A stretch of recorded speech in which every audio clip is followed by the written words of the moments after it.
আর কোচের ব্যাপার যেটা আমি আসলে জানি না কোচ কবে আসবে।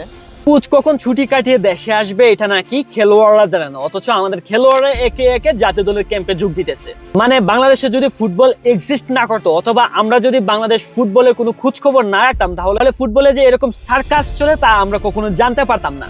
গতকাল খেলা যুগের একটি প্রতিবেদনে আমি দেখছিলাম যে কোচ হাবিয়ার কাবরেরা নাকি স্পেনে বসে আমাদের দেশের ন্যাশনাল ক্যাম্পে খেলোয়াড়রা কিরকম পারফরমেন্স করতেছে, কিরকম ট্রেনিং করতেছে, সেটা নাকি সে স্পেনে বসে অবজার্ভ করবে এবং দেশে এসে নাকি সে দল ঘোষণা করবে। একটা সেশন রেকর্ডিং হবে এবং এই সেশনটা ওর কাছে চলে যাবে, ও ফিডব্যাক দিবে, রিভিউ দিবে, দেন কোনো কারেকশন থাকলে এটা আমরা কারেকশন করে নেব।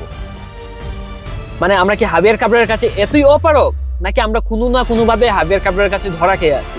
আমার কি মনে হয় জানেন, বাংলাদেশ ফুটবল ফেডারেশনের ঊর্ধ্বতন যে কর্মকর্তারা আছে তাদের মনে হয় কোনো গোপন ভিডিও, লিকড ভিডিও হাবিয়ার কাবরেরার কাছে আছে, যেটার ভয় দেখিয়ে হাবিয়ার কাবরেরা দিনের পর দিন একের পর এক ব্লান্ডার করার পরেও তার মনোপলি বাংলাদেশ ফুটবলের মধ্যে চালাই যাইতেছে। এছাড়া আমি আর কোনো রিজনেবল রিজন আমি আমাদের এসব ফাজলামোর পিছনে, বাফুফের এসব ফাজলামোর পিছনে আমি দেখতেছি না।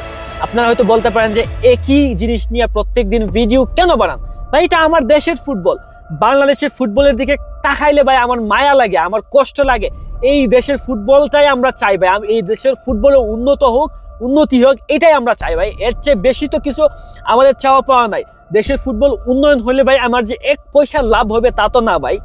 আমি চাই দেশের ফুটবল উন্নয়ন হোক, বাফুফেতে যে সিন্ডিকেটের একটা বসবাস ওইটা ভাঙা যাক, এবং যেটা পসিবল একমাত্র আপনাদের উচ্চ আওয়াজের মাধ্যমে। আপনারা যদি একসঙ্গে সুর তুলেন, no more syndicate, no more Javier Cabrera, তাহলেই পসিবল।